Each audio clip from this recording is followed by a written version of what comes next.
Welcome, Carm Capriato, the Service Aftermarket's podcast pioneer with the gold standard of aftermarket business podcasts. Join me for Aftermarket Insights as we advance the aftermarket. And as always, know that you'll learn just one thing. Find us on your favorite podcast listening app and remarkableresults.biz or on my YouTube channel. Hey, welcome, everyone. It's Town Hall Academy with Carm Capriato. I think we're in the 400 somewhere. We have so much fun when we travel. Me and Tracy come out in the studio here in the center of the NAPA Now conference. Woof! We have so much to talk about. I got two great guests. Let's get a word from our great sponsors. You know, NAPA Tracks will move your shop into the SMS fast lane with on-site training and 6-day-a-week support. Also, I think the biggest thing is the local representation. Are you kidding me? NAPA Tracks on the web at NAPATRACS.com. Are you ready to roll out a training plan for your automotive shop? You ready to optimize? We'll use today's class in just 5 minutes daily, boost knowledge, retention, and improve team performance. Start seeing results today. Great gamification programs here to challenge all your people. Join your peers at todaysclass.com. Hey, if you're watching on YouTube, please subscribe, give the video a thumbs up, and thanks. Hey, welcome back. As I said, we're in the NAPA Now, the center of the NAPA Now, the National Owner Workshop here, celebrating the 100 years of NAPA. Bill, how many people know what NAPA stands for, I wonder?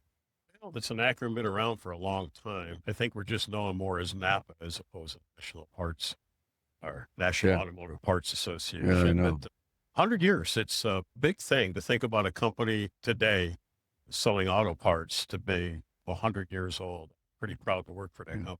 Good for you. I saw Jason Rainey came out yesterday in the big opening speech, and he was wearing a 1925 counterperson's uniform with a hat, right? Because think about that.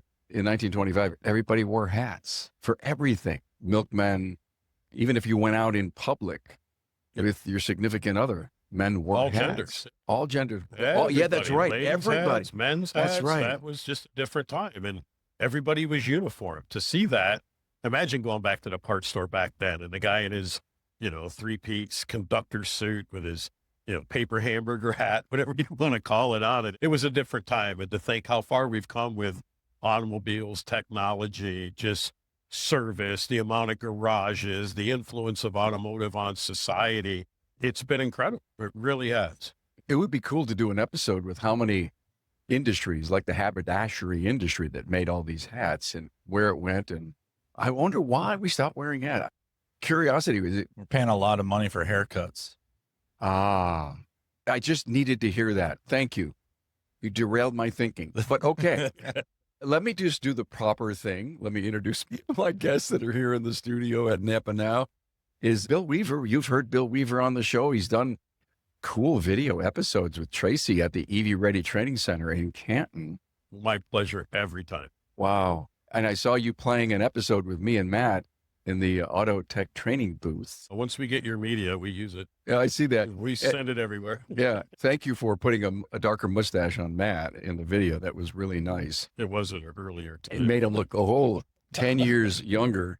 Bill Weaver, ASE Certified Master Technician A9, L1, 2, 3, 4, MIL2 and MIL6, 41 years. And I love you. I've seen you train. I've hung out with you. You're a great person. Thanks for being here. We're going to talk about emerging tech. And frankly, I want to talk about a bunch of things because these are two of my most favorite people. Matt Fanslow is here from the Matt Fanslow Diagnosing the Aftermarket podcast on the Automotive Repair Podcast Network.com. Now, Matt's also, I always say that you're a lead diagnostician, but you're the guy who fixes all the problems up in Red Wing at the shop. I don't know about all of them. I watched you work while you're here solving problems Right. but for back there. So thanks for being here. You're also going to be doing 2 classes, huh? 3 technically. 3? Are you doing them with him? I don't think so. That would probably be a massive improvement. We should talk to somebody. Yeah, I escaped that. You did. Yeah, I'm just going to shake babies and Uh, yeah, that's a saying we have. Kiss hands, shake babies. That's exactly it. the- No, I'm just at the booth to get people exposed and answer any questions they have about our program over on the EV stuff. Yeah. Emerging tech. You're going to hear an episode coming out of NAPA now talking about XR and extended reality. And yesterday I had, and Tracy, we both had a chance to go into the Autotech booth, wear the AR goggles, wear the VR goggles. And what was the third? The assist one, where it actually took the model that was in front of us. It was a brake rotor caliper, and it had the identical unit in graphic, if you will. And they told me that they're going to superimpose it one day. And you literally says, okay, you need the wrench.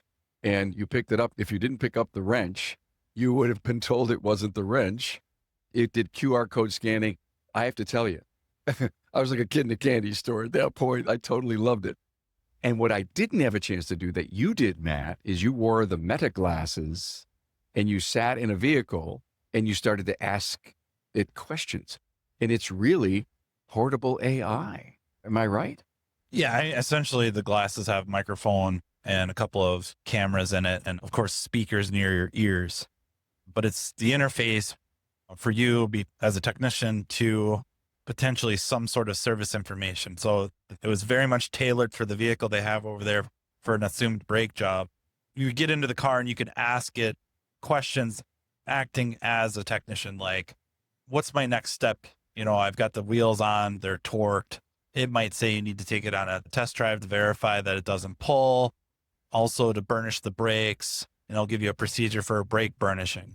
And it's just eliminating the interface of like a PC or a tablet. Yeah. It's basically speaking it in your ear, and you don't have to be present at a keyboard, something holding in your hand. And just like AI is doing millions of things for us every second of the day, we're asking it questions we would have never thought of even 6 months ago, that we could get information, polishing stuff that we want to write, but to have it be so portable. And I think as it evolves, it'll be more conversational in nature. Got it. Where you will be able to converse with this, we'll call it AI just for the purposes of the episode, but you'll be able to converse with it a little more naturally, and it will respond more naturally. And, essentially it could walk you through a repair, but also it could allow a more seasoned and advanced tech to move more quickly, because again, we're eliminating this interface with a PC or a tablet for your service information. You're not going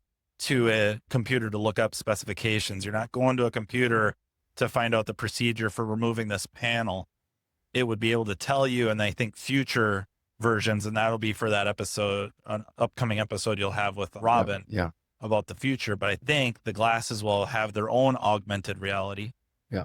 So it kind of overlays what you can see presently with information on, whatever. Thank you for this. I don't want to belabor this discussion because we're going to do a whole entire episode on this with a couple of the people that are working on this in a very big, big way. And I've had a chance to get a preview of what we're going to talk about. It's going to be great. But let's talk about emerging tech. We're both here.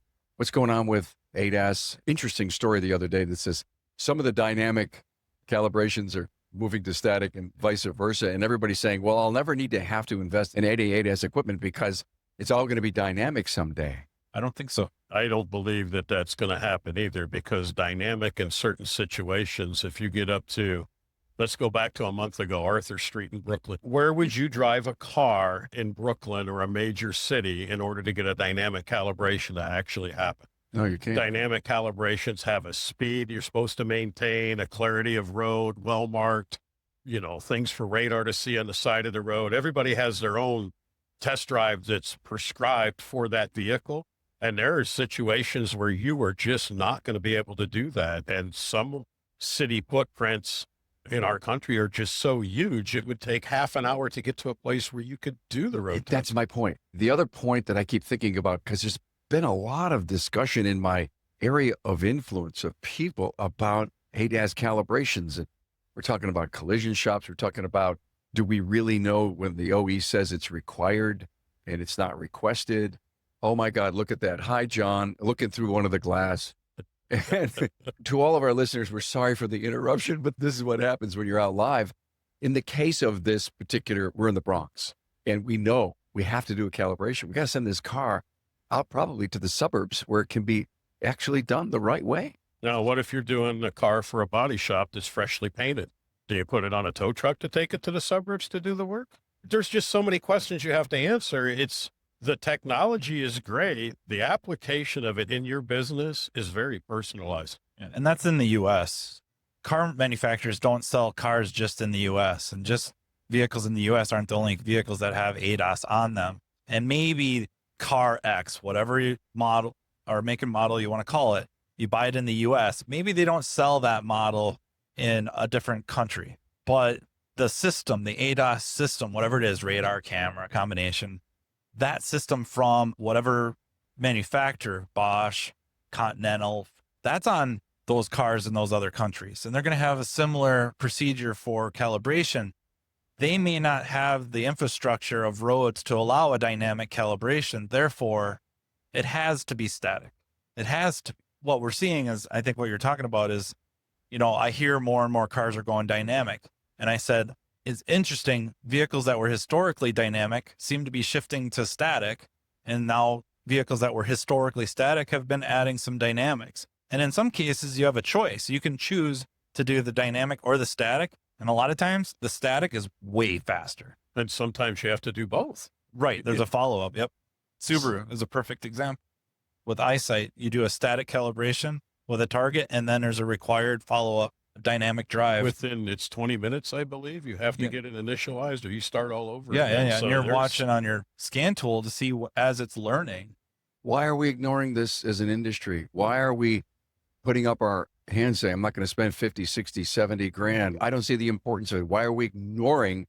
We're doing so many things to the vehicle that can put it out of calibration. Why are we as an industry ignoring this? I think we're all in ostrich mode right now. I mean, to call it emerging technology, and I don't want to pick on anybody here, but we've discussed this before, Matt. That technology has already emerged. It's in your shop, and it's been in your shop for over a dozen years for ADAS. And when you start talking EVs, we're 25 years into high voltage on your highways, 25 years into hybrid and high voltage vehicles as a mainstream, not a niche car. It's not emerging technologies. It may be emerging in your bays. It may be emerging in your repertoire of work, but it's been here for a while. And the fact that we have all ignored it, from alignments to bumper removal, to radar units, to simple rear view mirrors, to ultrasonic sensors and bumpers. I mean, all of it has been an evolution. It's been coming. It's been in front of us for a long time. And as an industry, it seems like we choose to ignore it at times. It's kind of like how people would describe going broke, going bankrupt, getting divorced, stuff like that, where it happens very, very slowly and then all at once. This didn't sneak up on us, really. It's just like Bill's saying, we've had high voltage vehicles in our bays for a long time. We've had ADAS vehicles in our bays for a long time. So why, again, I go back to the words ignoring, we don't want to invest in the education that it takes, the equipment that it takes. And so we're looking left instead of looking right. And I guess I'm upset that the industry is not realizing their role in keeping this technology as sharp and as current, and maybe that's the wrong word. Why are there seems to be apathy in the correctional or fixing part of this new tech. I say there's frustration in the amount of change. And until people in our industry realize that we are one of the fastest change cycles of any industry out there, it's incredible how much changes. And people, they don't realize their initial return on investment for whatever equipment they bought for the last emerging technology, we'll call it, in our industry. So they have, the sour grapes mentality about, I invested all that money and my guys didn't use it. And a lot of it comes down to shop environment, service writers, and the education. The education, not only for the technician, the education for the front part of your garage, and the education to the customers. We finally see glass companies that, right or wrong, they're at least explaining there are safety systems that have to be recalibrated if you put a window in a car. Now, if major glass companies, whether they get it done correctly or don't, because we've all had to fix one where it didn't go right, whatever the case may be, but we have done a poor job of educating the people that actually own the cars how sophisticated and how much correction they need. they willingly will unplug their PC, tote it into a repair center, stand in line for bad news for 2 weeks later because they know they can't fix that themselves. But we have spent 35 years in this industry catering to DIYers and kind of separating the professional garage from the stuff that you can fix at home. And I think everybody ended up with a mentality that just brush it aside because it really doesn't matter. We talk about it all the time. It just doesn't matter. Well, What and movie was fear. that from? Yeah. Fear. People are scared. It's not new. I said this at Apex. Programming's been around for over 2 decades. How many shops, independent specifically, still do not do any programming? It's nothing new. Still not doing it. And a lot of it's fear. So like back to ADOS. Somebody calls up, hey, Matt, could you give me a quote on a alignment for my Subaru Outback? Oh, okay. For a BS number. I'm just pulling a number out of ether. This is not real world. $600. Well, I'm sorry, $600 for an alignment, a wheel alignment. What do you have to do? Put it on the alignment machine, do whatever adjustments. And then when we're done, we have to calibrate your adaptive cruise control, the eyesight, the cameras behind the windshield. Wow. 600. I'll call you back. Call shop B. How much for our wheel alignment on my Subaru Outback? Oh, $89.99. I called Matt. He wants $600. Wow. I don't know. He likes to overcharge people, or why would they charge $600 for a wheel alignment? What are they doing? Jesus, your car come out gold plated? They said they have to calibrate these cameras behind my windshield. It's like, we've been doing wheel alignments for 20 years. We've never ran into that. We just don't do that. There's never a problem. That's the fear, is I'm going to invest all this money in equipment, try to educate the client, fear that they're going to, have the heart attack with the price. And then they go to shop B, another quote unquote expert, and I get thrown under the bus. I got to make a point about the glass company. There was a period, I think it was about a year ago, that every time they showed the windshield being putting in, they said the words, and we will recalibrate your vehicle to OE specs. They haven't been saying that a lot lately. So I'm wondering if there's been pushback on that additional charge, or that vehicle may have to go to an ADAS calibration center. So in order to do a dynamic calibration, your scan tool tells the vehicle, okay, turn the cameras on and please learn your environment around you, for a lack of a better term. Yep. Glass companies don't allow technicians, their glass technicians, to get into a customer's car and drive it. So they put it into a learn mode and shut the car off. It never learns. It never had the ability to do it. If you're doing a glass repair in an average repair facility, he doesn't have access to the correct targets to do static, and he's usually not allowed to, because of insurance regulations, to drive that car. So I have a really hard time with the advertising that says you do it, or when they did say that they did it, and, half of them, or whatever the case may be, did not work correctly. So personal cases of, not having the right amount of fuel in the car, and not having the car at the factory height and the level that it was supposed to be at, whether it's a suspension setting or whatever. ADAS calibrations is not complex to push the button and tell it to learn. It's very complex in reading the environment, the situation you need to place the car in. Hey, let's face it, your shop management system is the single most important tool in your shop, period. NAPA Trax has made selecting the right shop management system easy by offering the industry's best, most comprehensive SMS. Now, it all starts when a local representative meets with you to learn about your business and how you need to run it. After all, it's your shop, so it's your choice, and having local representation is a huge plus. Customizing Trax to your business, whether you're a one-person shop or a large multi-bay or multi-location company, a representative consults with you to help optimize your shop's workflow, efficiency, and profitability. Trax always has the flexibility to do business how you need to do it, which means it can also grow as your business grows. And unlike the other guys, will be there for you after installation with the best training and support in the business. Yes, a learning management system tailored to each role in your company. Simply put, Trax was designed and built for shop owners just like you. Visit us on the web at NAPA Trax, that's NAPATRACS.com. Transform your team with today's class, where automotive training is easy, quick, and fun. Just 5 minutes a day on our app can eliminate hours of looking up forgotten information later. It's perfect for technicians, advisors, and managers alike. Keep critical knowledge fresh and top of mind, ensuring your team operates at peak efficiency. Today's class is impactful, accessible from anywhere, and a bit of fun too, and we're not talking about after-hours pizza either. For training that gets results, turn to todaysclass.com. I've seen commercials for companies that replace windshields to talk about calibration, and I thought that was going to be a really big thing to help people appreciate, respect, and understand when a shop offers a recalibration that they would say, oh, I've heard that before. Yeah, okay. And I haven't seen that of late. So maybe to everyone's point, we're going to have a John Eagle lawsuit of $40-some million because somebody didn't do something right that could possibly wake up the industry. And then my whole thing is about the professionalism that we demonstrate, that we want to give to our clients, that it doesn't seem like we're going the full yard. As far as I know, I have not seen any type of litigation involving ADAS specifically to a shop or technician doing a calibration or the results of a calibration or not calibrating. But that's what we have to go on is the John Eagle. And also, how many techs or shops are still plugging tires, right? And how long have we known that that is really not the proper repair? Right. And one could make an argument that plugging tires, how many millions and millions of problem-free miles have tires gone that have been plugged? Yeah. The problem is when they go bad, then it's horrible. There are lawsuits, more than one. There's quite a few where shops have been taken to court because they did not follow the tire manufacturer's procedure for plugging or properly patching and repairing a tire or repairing a tire that should not have been repaired.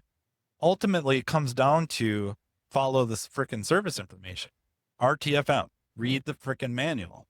That's the standard. Follow that. Well, if we do whatever repair, pulling off a bumper or whatever it is that may disturb a camera or a radar or sensor, you have to follow the procedure to put that back into calibration. And it'd be similar to, if you're like shooting guns, you sight them in, you take them in and you get it sighted in. It's the same. That's a great analogy. It's the same thing, right? Yeah, you're teaching, it's a very low resolution, visible resolution camera, what 6 inches, 8 inches, 300 feet is in space and distance and what the center of the car is, because that's how it's going to use the camera and all the other sensors fused together, if you will, to create an artificial driving situation for the car. And if you have a camera that's skewed off, 1 degree, 300 feet in front of the vehicle, it's now looking in a whole different lane. Think about full autonomy someday.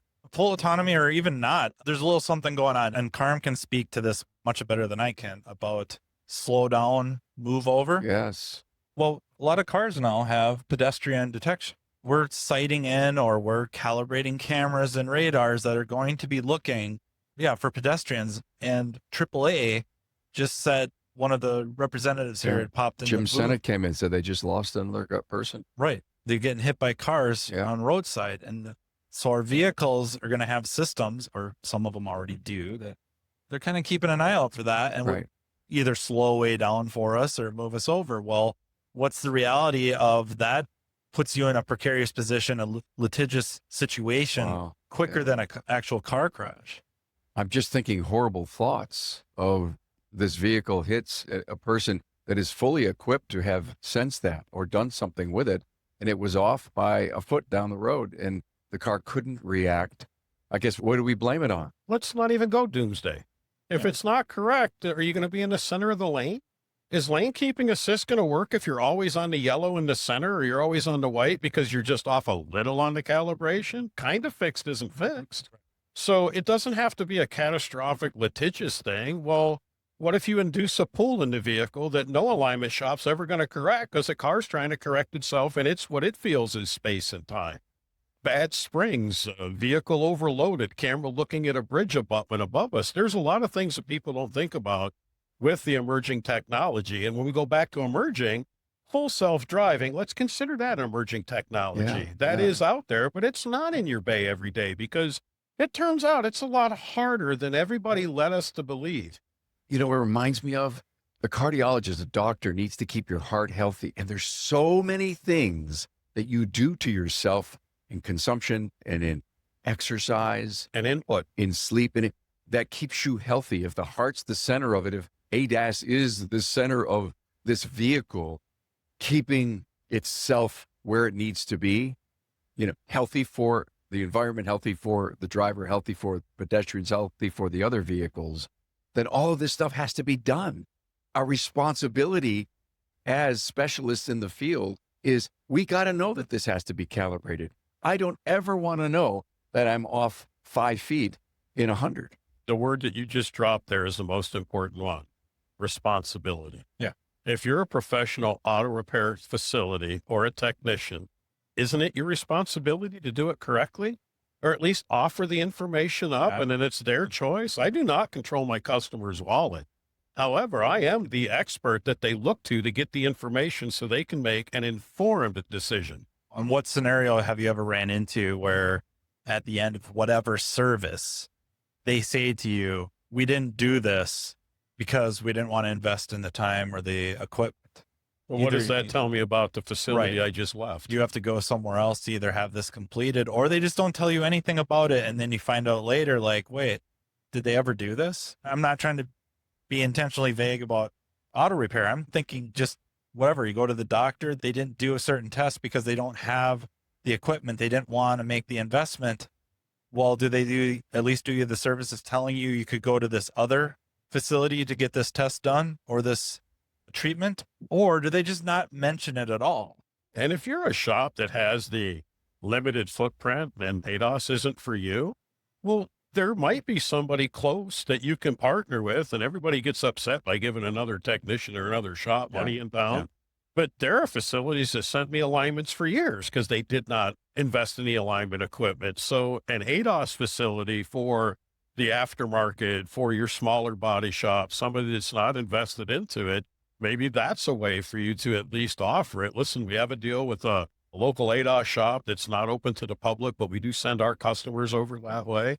I don't know how many people know it, but have a small business model like that up in Aurora. If you don't do this, it's really hard to teach it. So to be able to get the equipment, have somebody drop a car off from a local body shop, it's like, hey, maybe 3 days before I get back in town to do it, drop it off at my friend's place. He'll put it in my garage and then I'll go out and take care of it.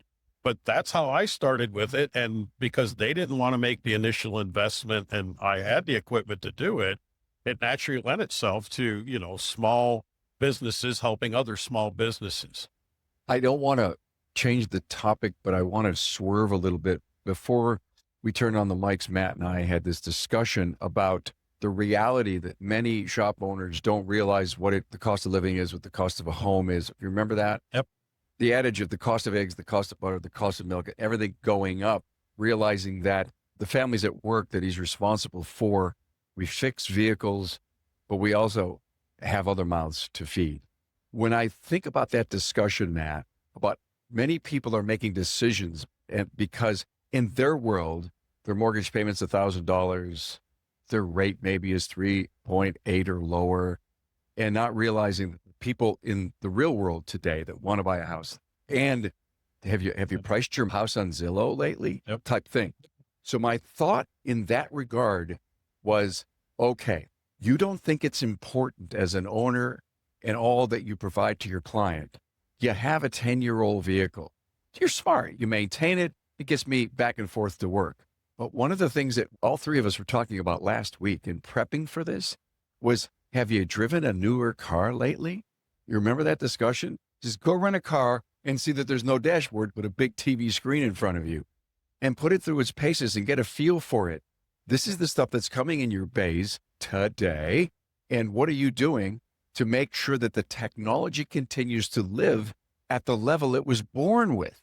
It's super important. And like, if you get in a new car and you think that you can run your business on these cars the same way that you did a vehicle with a dashboard, we'll say, it's just incredible the amount of hope and unicorn wishes. Or if we don't understand the evolution of what it takes in technology, in training, in education, in just the investment of equipment and pre-system knowledge, a basic idea of what you're supposed to look for.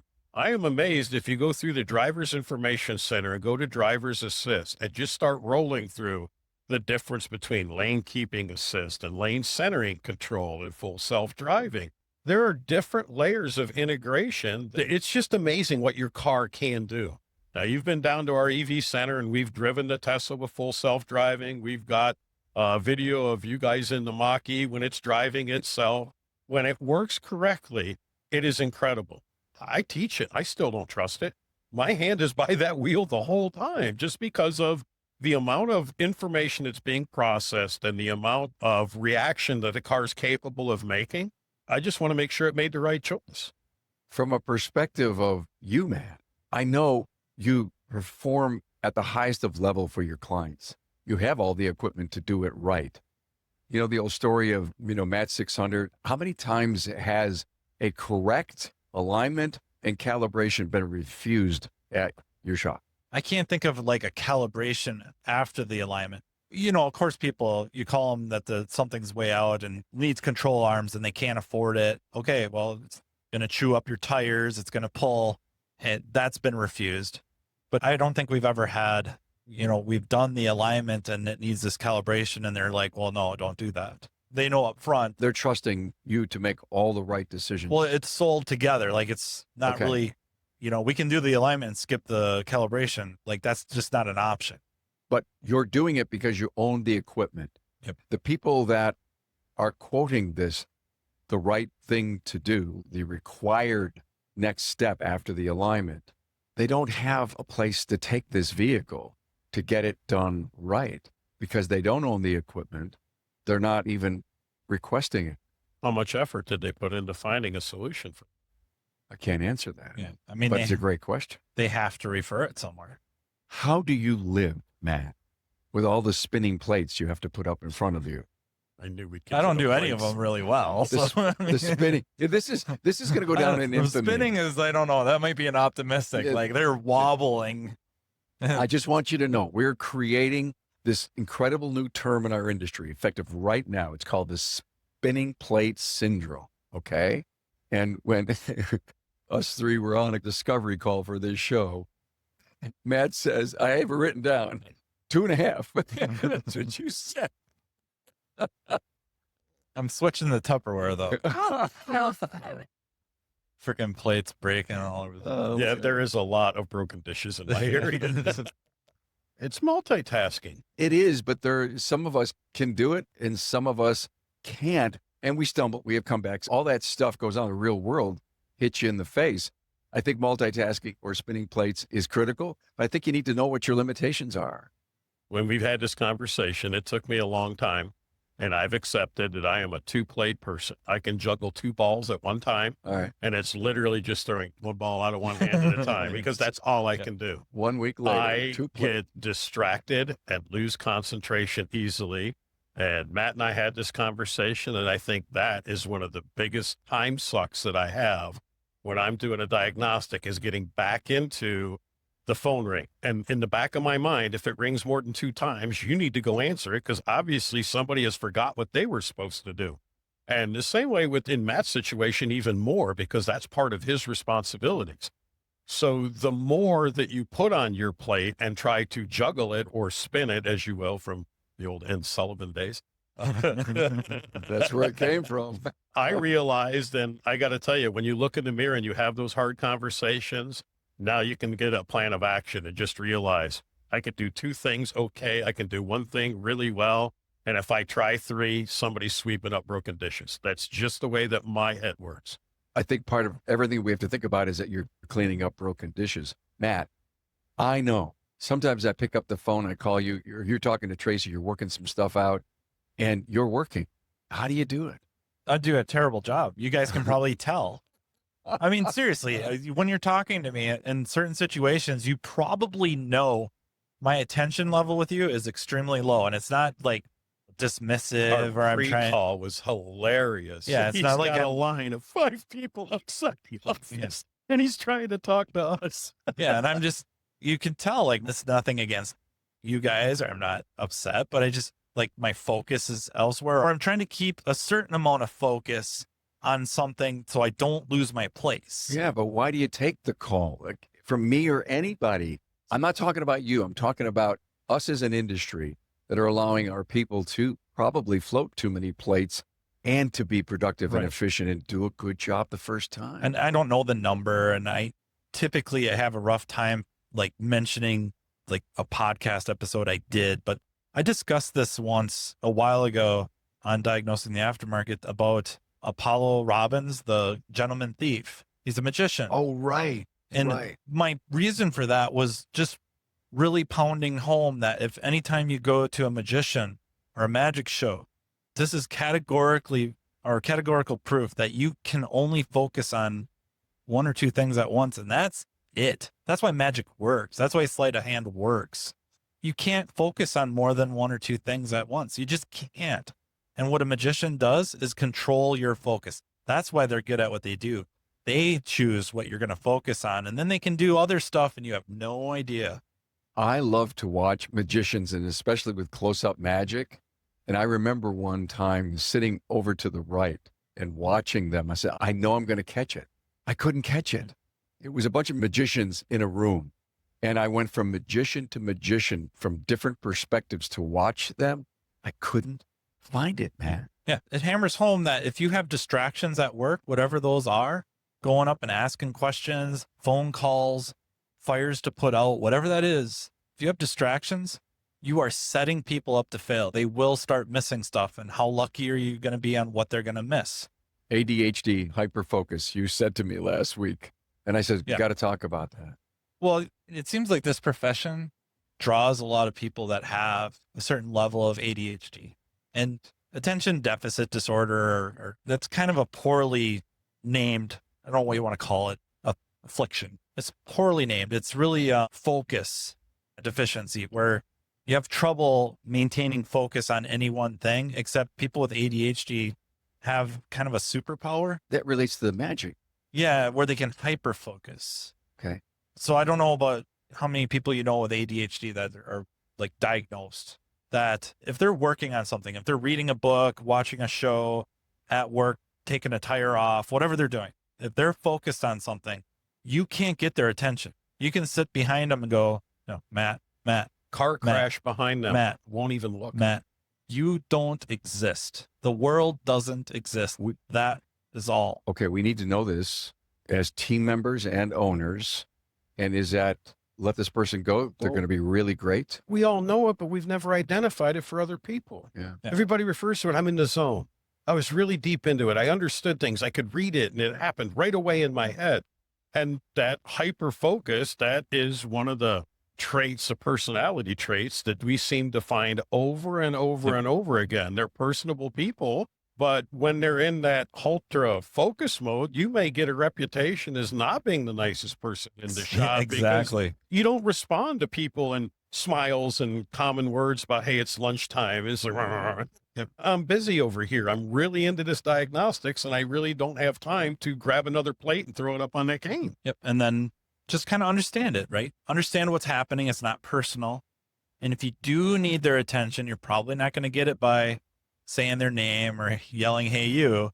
It's probably going to be over like, hey, man. When you get to a good stopping point, because that puts them back in control and that lets them shut their mind down. That's a great point. So as a transmission rebuilder, as a diagnostician, there are points that get to a natural break for me in a process or at the end of gathering information. All right, I've completed the search on this wire and it's okay. Now I can stop and refocus on what you need me to do. And I don't have to re-execute my entire plan. We laugh about this because when you get interrupted, there are times when you go back to step one of the diag because something happens in your head that you as a diagnostician get completely lost. You were in a flow, it got interrupted. And now in order to get back to step 3 or 4, you've got to go back to 1. Yeah, it's that's easier. That's terrific advice when you get to a stopping point, because now you can set it up so that when you get back, you kind of know what to do. Where if you just up and leave it, how many times have you done that to somebody? Come over, have a conversation, have a meeting, talk to a customer, whatever the scenario is. They go back and then they kind of finish it up and they get almost done. And then it's like, oh no. Yep. So and now the stopping point gets created by the tech, not by the person that needs the attention. I got it. It's almost like a flag goes up and they look at it and they realize someone needs me, but they respect the fact that I got to get in the zone or I'm in the zone. Don't interrupt them. Tracy just sent me a note. Society often confuses ADHD as someone who can't focus, which is different from what Matt explains. Yes. It's It's poorly named. That's the point here. And it's a great point coming off this episode. So ADHD, think about it. Your attention's just focused somewhere else. That's what it is. Yeah, It's yeah. like they're ultra attentive. So the point where when we're thinking about 100 different things going on at one time and you don't have any one focus is just the same as having one focus and ignoring the 100 other stimuli that are in your environment. Okay, emerging tech, let's wrap this thing up. AR, VR, XR, it's been tried. We've seen this years ago in other industries and including ours. Do we have enough supercomputer power and geniuses behind this to help a lot of our younger people find a new and exciting way to learn and become proficient as being specialists in our industry? Is this going to help? It's another tool in the toolbox. It's a tool. Yeah, it's kind of one of them things. One person it might resonate with, and that was the spark, Yeah. right? That was it. Like that's when the tumblers lined up in their heads, and I get it. I get it. Yeah. And now the system works. And another one, that might not be it. It won't work, and then they'll probably get labeled as being dumb or whatever. And all they needed was really a mentor. Emerging tech. Bill, when you see something new on a vehicle, read about some new fangled piece of tech on a car, do you get excited to see the evolution of this? In the position I'm in, I read a lot of things that frankly are never going to happen. But when I read about an innovation in a battery film or a new way to make this or a new production model for a camera or a LiDAR unit that integrates this or that, I get excited about it. But then I also know after so much time on the planet, the implementation of good ideas and bad ideas both happen. Does it get you excited for job security? And I only say this is that all of that new tech is going to require continuing education. I don't know. Some people think it's big-headed to think about it. I'm to the point where I've got, maybe 8 to 10 years left in this industry, and I could literally stop learning right now and I would be fine. But that's not the people that we are. Yeah. I could do what a lot of other people in the industry have done and just kind of sit back, stop, and realize that my 10-year window of what I know right now is what I'll be working on through the end of it. But in order for me to educate somebody else, to provide that spark, that environment to learn, to satisfy our own needs, and we talked about successful automotive technicians and the way that we find our own way to educate ourselves, whether it's through experiments or failures or videos or whatever. I have job security because of the passion I have for what I do. Bill Weaver from the EV Ready Training Center. Thanks for all that you're doing inside the industry and to teach all of our great young specialists. Matt, when you see something about new tech, do you get excited about it? Say, I can't wait to see it and touch it. And it comes in the shop. I mean, I would say so, yeah.